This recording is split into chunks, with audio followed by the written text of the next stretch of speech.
Why is my truck still overheating after replacing the thermostat? So it's a good question, but the first part of the question should be why was the thermostat replaced without actually going to an automotive repair shop and getting it professionally diagnosed?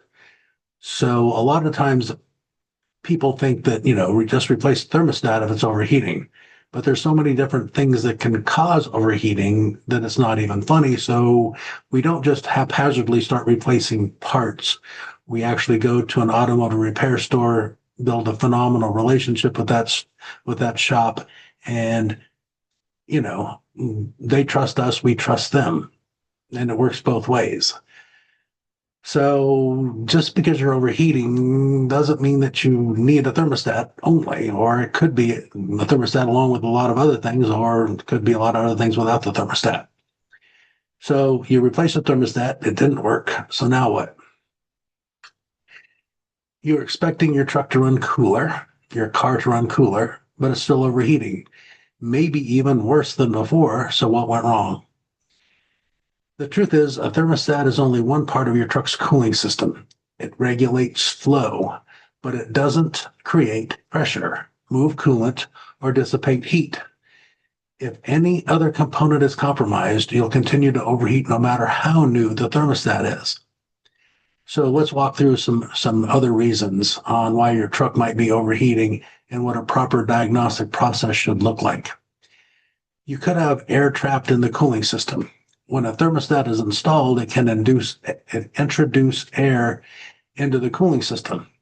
And if that air isn't properly bled out, it forms pockets that blocks coolant from flowing, causing erratic temperature spikes, overheating, poor heater performance, a lot of other things. So some of the common symptoms is the temperature gauge fluctuating, heater blows cold at idle, gurgling in the overflow tank. You need to pull a full vacuum, and then you need to pressure bleed the system to eliminate all air pockets and restore the proper coolant circulation. And if you don't know how, again, why are you doing it yourself? A trained professional should be doing it. Your radiator could be blocked, could have blockage or flow restriction. Even with a functioning thermostat, a partially clogged radiator will disrupt coolant flow, rust, mineral deposits, leftover stop leak additives, can cause serious restrictions, especially at low speeds or idle. So, if you're overheating in traffic or in idle, you have a cold lower radiator hose, which careful with this one because why are you touching your radiator hose? Because radiator hoses can be very, very hot. A lot of thermostats are running it at like a 200 degrees, 195, 198 degrees. So you want to grab a hold of something that's 200 degrees? I don't. So, you could have discolored sludgy coolant. So you actually need thermal imaging and flow testing to inspect the radiator performance. And, once again, do you have a thermal imager? If you do, hallelujah. Do you know what it's supposed to look like? That's the next thing, right? And then your water pump could be failing, even if it's not leaking. The water pump is what circulates the coolant through the system. A thermostat can't do its job if the pump is failing internally. And many water pumps can look fine externally while underperforming internally. So you could be overheating while driving at speed. Your coolant doesn't visibly circulate in the radiator, which again, be careful with that one because that means you took the radiator cap off and you're actually looking to see if it's circulating. And if you took it off while it was hot, good luck. It'll blow up in your face. The radiator cap says, do not remove hot for a reason. Your coolant levels fluctuate unexpectedly, stuff like that. So you would test pump output under operating temperature and load. You know how to do that? Then go for it. You're checking for impeller failure. shaft slipping, or internal erosion that limits coolant flow. A lot of stuff can be going on, right? And then the infamous head gasket leak, or combustion gas intrusion.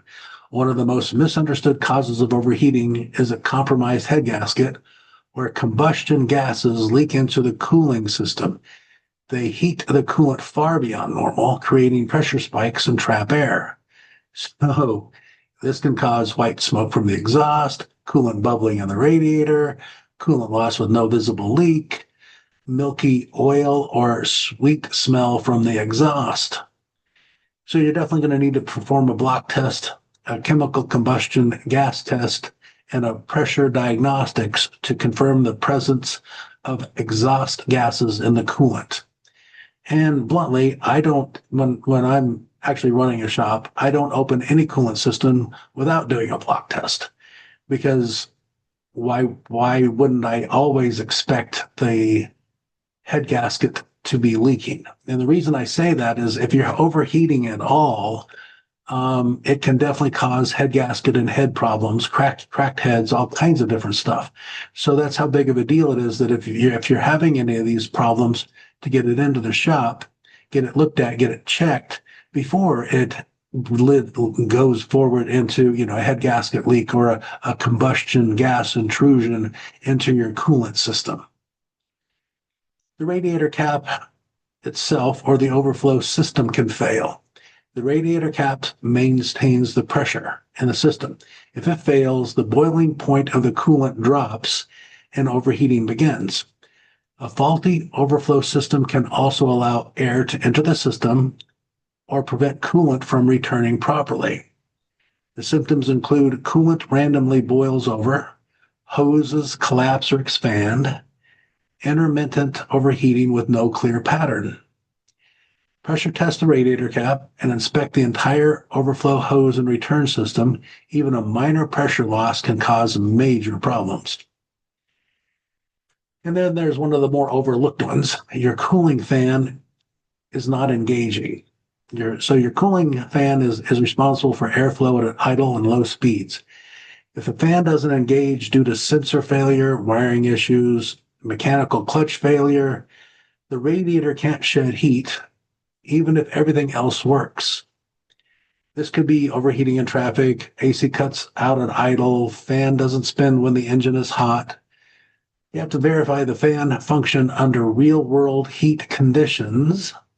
Check all relay sensors, wiring, and clutch operation to confirm proper airflow when needed. And then, when you did it yourself, it's still not working, and you bring it into the shop, one of the first things that I train my technicians to do is not all thermostats are the right thermostat. Just because it, quote, fit doesn't mean that it's right, and it could have been installed incorrectly. I've literally seen them installed so many different ways wrong, it's not even funny. And, not all thermostats are created equal. A poorly manufactured or incorrectly installed thermostat, even if new, can create the same problem you were trying to fix. Immediate overheating after installation. Upper radiator hose stays cold. Temperature gauge spikes erratically. Always install an OEM quality thermostat. And that's again why you're trying to build a relationship with a real shop that you can trust. A shop that you can trust is not putting cheap parts in and charging you for a lot of money for those cheap parts. They're putting in high quality parts, and they're charging you a lot of money for high quality parts. And there's a reason for that. They just got paid to do the job. They didn't get paid enough to do the job again by putting in the wrong part or a bad quality part. Think about that for just a second. I mean, why would a shop, a good quality, reputable shop, use cheap parts? It just doesn't happen. Because again, they don't get paid to do the job again and again and again. They got paid to do the job once. And then, obviously don't guess. You're going to diagnose. If your truck is still overheating after a thermostat replacement, it's time for a complete diagnostic process.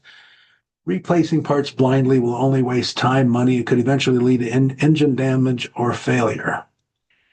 And a proper diagnostic is going to include a system pressure test, radiator flow test, water pump performance under load test, fan circuit verification, radiator cap and overflow testing, combustion gas detection, thermostat function confirmation, full air bleed, vacuum fill. There's a lot of things that can cause stuff. There's a lot of things that can cause overheating. I mean, there's just so many. If your thermostat didn't solve the problem, don't keep throwing parts at it. Get a system level diagnostic. It's the only way to prevent, engine damage if it's not already damaged. And understand it could already be damaged. You need to avoid unnecessary repairs and you need to restore confidence in your vehicle. Because if you don't have confidence in your vehicle, then you're not having any fun. And the more proactive you are with your vehicle, the more proactive you are about your vehicle, maintaining it, repairing it, taking care of it, so it can take care of you, the more confidence you're going to be. Problem is that people they abuse their car and then they lose confidence in their car and then they go buy a new or a used car. They're trying to restore confidence. Well, why did you lose confidence by being cheap to begin with? It costs money to drive your car. It's going to cost more money to go buy a new or a used car, big time. Do yourself a favor, bite the bullet, and take care of this car like you're supposed to. Take care of this truck like you're supposed to. Stay safe, stay strong.